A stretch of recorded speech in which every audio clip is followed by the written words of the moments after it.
against nature and against people. There are no money for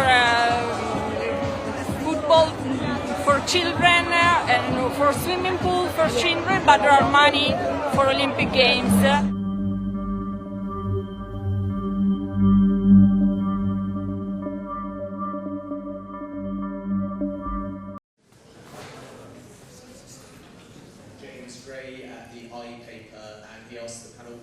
Anyone has a doubt that it could be an outbreak. It is not. We had a few cases coming from Finland, coming with symptoms dealt with. We have one Swiss case coming with symptoms being dealt with in the most appropriate way from the medical team here in the village. I can maybe add to that because I spoke to our medical director, obviously, on this topic this morning, and I sent her a note, and she says there is absolutely no reason to suspect that these cases are related to any. I feel heartbroken about what's happened in the United States when, I'm pretty sure you're referencing ICE and some of the protests and things like that. I think that as a country, we need to focus on respecting everybody's rights and making sure that we're treating our citizens as well as anybody with love and respect. And I hope that when people look at athletes compete in the Olympics, they realize that that's the America that we're trying to represent. It brings up mixed emotions to represent the U.S. right now, I think. It's a little hard. There's obviously a lot going on that I'm not the biggest fan of, and I think a lot of people aren't. If it aligns with my moral values, I feel like I'm representing it. Just because I'm wearing the flag doesn't mean I represent everything that's going on in the U.S. So yeah, I just kind of want to do it for my friends and my family and the people that support me. World Skiing's governing body has moved swiftly to quash talks of ski jumpers injecting their penises to enlarge them to gain a competitive edge. The controversy comes from a report in Germany's Bild newspaper. It said it had discovered insider talk of the practice being used to alter athletes' ski jump suit measurement point, thereby securing a larger, more aerodynamic suit. The World Anti-Doping Agency chief, Olivier Nigli, says it's not something his organisation has heard of happening. I'm not aware of the details of ski jumping and how this can improve, but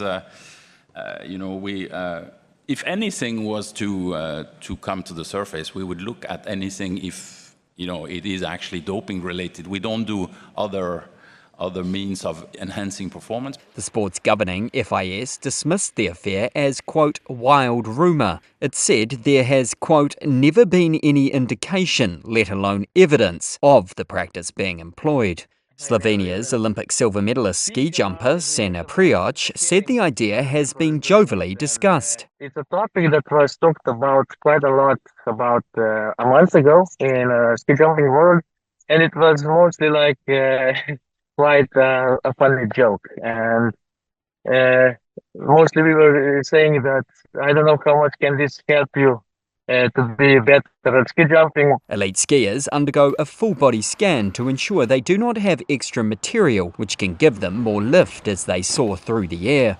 An enlarged crotch area would give athletes more potentially performance-enhancing material. Marco Belloli from the Politecnico of Milan explains.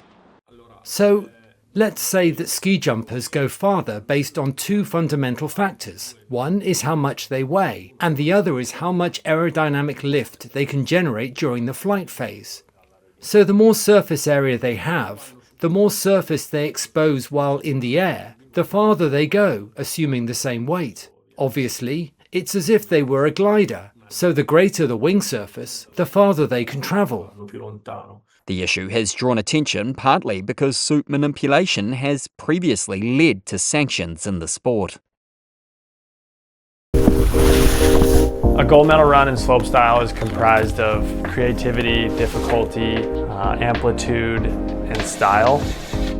Imagine a course that has 4 rails and 4 jumps, and you want to spin all 4 directions. So when you're going forward to the left and forward to the right, and then backwards left, backwards right, and do that on 4 rails and 4 jumps, so that you have the most variety of directions of spinning. So that's what makes our sport so challenging. And then add in a creative line, so maybe you're hitting a different rail than somebody else or crossing along the course and doing different axes. So cork is back, bio is forward, there's misties which are even more forward, rodeos which are kind of around the side. It's a combination of all those things and then just how fluidly you can do it. Bob, skeleton and luge. One's head first, one's feet first, one's in a little car that goes down the ice. It's a lot more complicated than people think. It's not just running and having a lie down. We have D-rings in our hands that are attached to ropes, and then those ropes are attached to a mechanism that is attached to our runners, and that's how we steer. You pull left, you go left, pull right, you go right. What we do is not for everyone. Like, you have to be crazy to do what we do. So we steer actually with our head, shoulders, knees and toes. We twist the sled, but also at some tracks we're going so fast that even just a tilt of your head can move you across the track. We're constantly on the edge of having as little grip as possible, because the less grip, the faster you go, but obviously with no grip, you'll be skidding everywhere. The sprint start is important because we are the engine for the sled, so you need to be able to push a very, very heavy sled as fast as possible. It's very much like Formula One, where equipment is very much a part of our sport, and we spend a lot of time not just focusing on our physical stuff and what we're doing down the track, but also developing equipment and making sure that we're in the best position possible to go out and win. I think the sled makes a big difference. You definitely see it in the 2 men and the 2 women. Not so much in the mono, maybe a little bit in the 4 man, but the better the sled, the newer the sled, the faster you go. A gold run is a run that is clean, fast, no mistakes. Being calm, being smooth, and not panicking when you're going head first at almost 90 miles an hour down a track. There have been reports in the German press and in America that ski jumpers are now thinking about enlarging their genital areas by injecting hyaluronic acid. Again, the idea is it improves the dynamics and allows ski jumpers to go further. Any takers for that? I'm not aware of the details of ski jumping and how this can improve, but you know, if anything was to come to the surface, we would look at anything if, you know, it is actually doping related. We don't do other means of enhancing performance, but you know, our list committee would certainly look into whether this would fall in this category. But I haven't heard about that until you mentioned. What has changed? I mean, I'm a bit older. I've gone through some tough times. I went to college. I grew up a little bit, and I think now I feel a lot lighter, and I wrote about this as well. What I mean by that is I don't have anything left to prove. I've won more World Cups than any free skier ever, male or female. I am currently tied for most Olympic medals. I'm the youngest free ski Olympic gold medalist.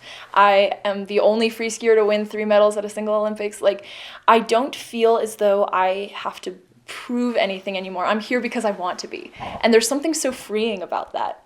Before, I think I was doing what I knew how to do. Now I'm doing what I want to do. Lightning fast action with intense competition.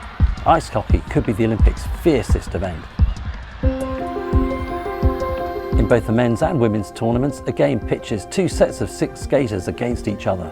3 20-minute periods are played as teams race through the defensive, neutral and offensive zones, because in the end, the most goals win.